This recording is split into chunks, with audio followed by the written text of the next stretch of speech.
केने छलिए।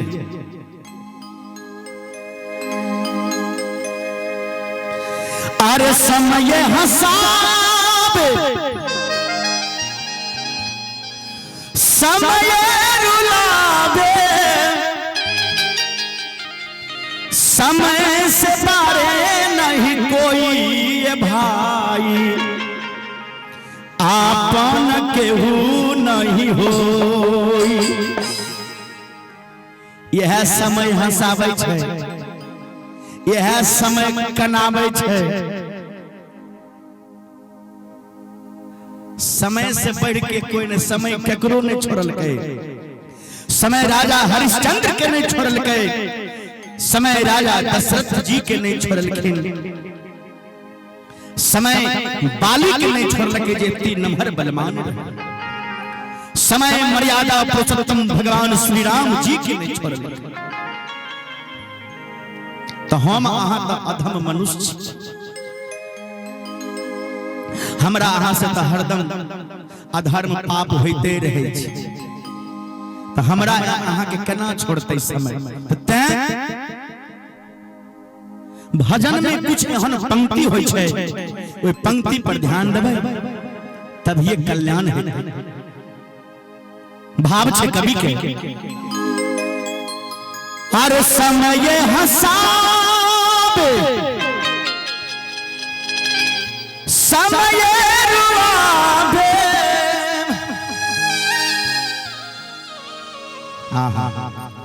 की नाम छिए बउआ के चाची? संजीत। ई छथिन संजीत के माँ भलिए कि मम्मी भलिए? अखन हुनका से पूछतिए रहे त कहते जे संजीत के मम्मी। बच्चा सब जे चीज के अनुसरण करे छे वह चीज के बड़ो बुजुर्ग करल जी। पहले लोग कहे मैं, आ कनिए ज्ञान भले त माँ, आब देखियो मम्मी।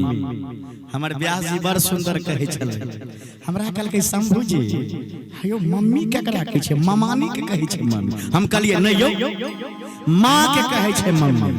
तो तै कहै छै। संजीत के माताजी के तरफ से शानदार 51 रुपया के पुरस्कार, बहुत बहुत धन्यवाद। भाव छे कवि के, अरे समय हंसाबे समय रुलावे, समय से बारे नहीं कोई ये भाई, आपन केहू नहीं होई। ये भाई हो आपन केहू नहीं होई। समय हंसाबे समय रुलावे, समय से बारे नहीं कोई ये भाई हो, आपन केहू नहीं होई। ये भाई हो आपन केहू नहीं होई।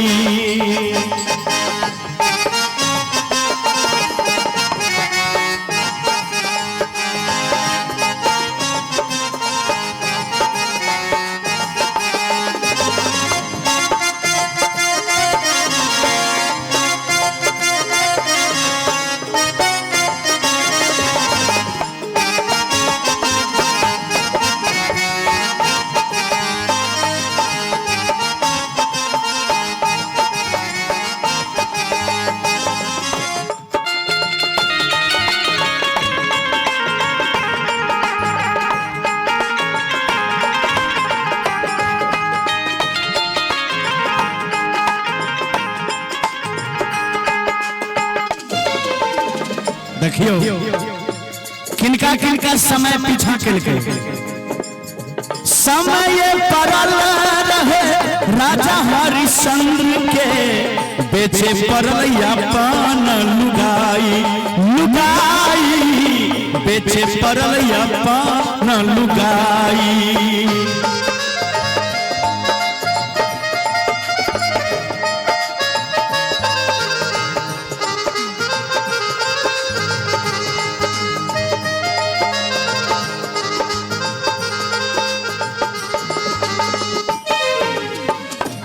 समय पड़ा था राजा हरिश्चंद्र को, जो समय आने पे राजा हरिश्चंद्र ने अपने पत्नी को भी बेच दिया। हो समय परल रहे राजा हरिश्चंद्र के, बेचे परल अपन लुगाई लुगाई, बेचे परल अपन लुगाई।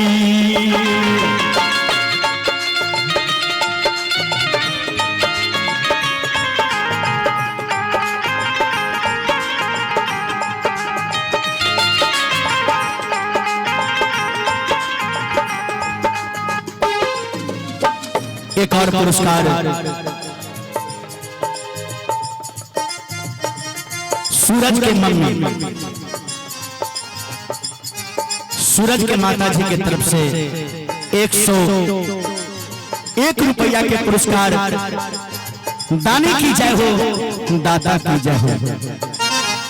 राहे न कबहू ना धन के भैया, बेचे खुद कर जा चुकाई चुकाई, बेचे खुद कर जा चुकाई।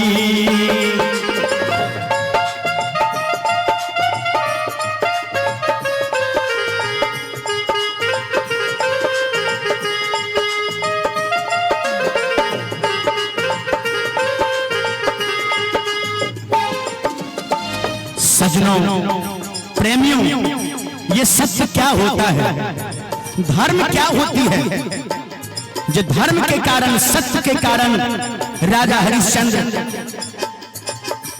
पूरा अपने राज को जो वादा किया था, वादा में दे दिया। सत्य के कारण पत्नी को बेच दिया, खुद को बेच डाले।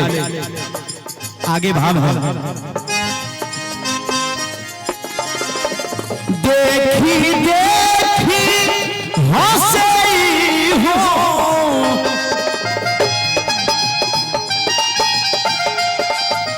देखी देखी हंसे हो, माया के दुनिया नैना के नीरी नहीं धोई। ये भाई आपन केहू नहीं होई, ये भाई हो आपन केहू नहीं होई।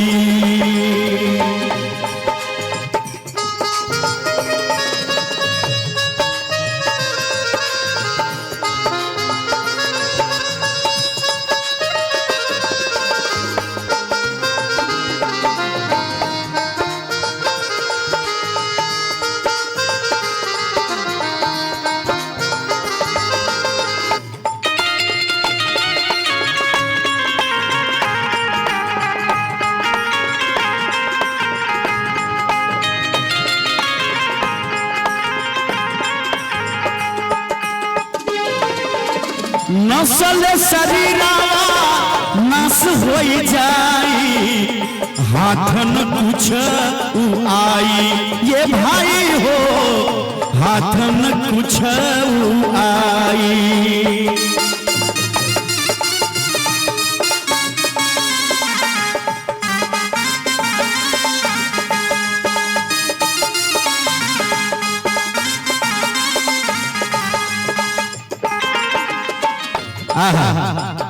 केहू न जाने कब के करा के, समय समय याद खाई। ये भाई हो समय समय याद खाई।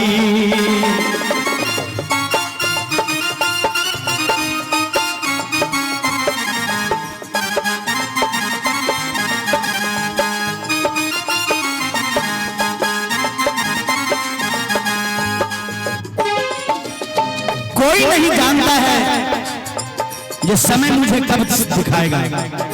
ये चोला शरीर का कोई ठिकाना नहीं है। हम अभी खड़े हैं, अभी क्या हो जाएगा कोई ठिकाना नहीं है। इसलिए हमारे संत कवि कहे हैं। एक और पुरस्कार ये है अविनाश कुमार के माता जी, इनकी तरफ से भी भगवान के दरबार में 101 1 रुपया का प्यारा सा पुरस्कार है। और एक और प्यारा सा पुरस्कार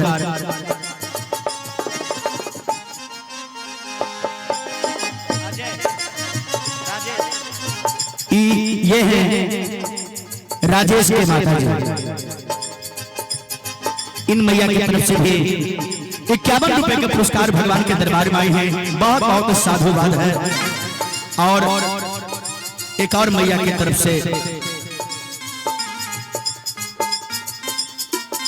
नंदी रणधीर माझी के माता जी, ये भी 51 रुपए की है। बहुत बहुत साधुवाद है, बहुत बहुत धन्यवाद है। केहू न जाने कब के करा के समय समैया दिखाई दिखाई समय समैया दिखाई। और एक और पुरस्कार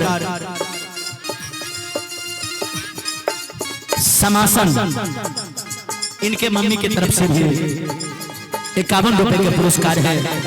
बहुत बहुत धन्यवाद। बोले सच्चे दरबार की।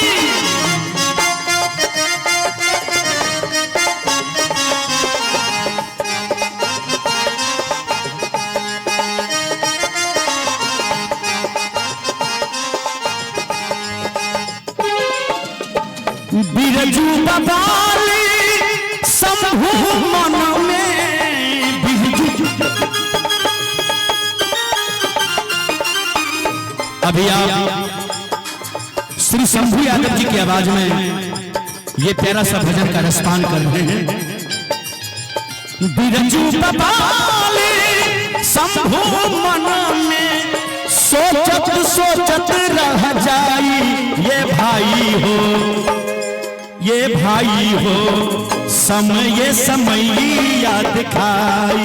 ये भाई हो केहू कुछ लेके नहीं जाई।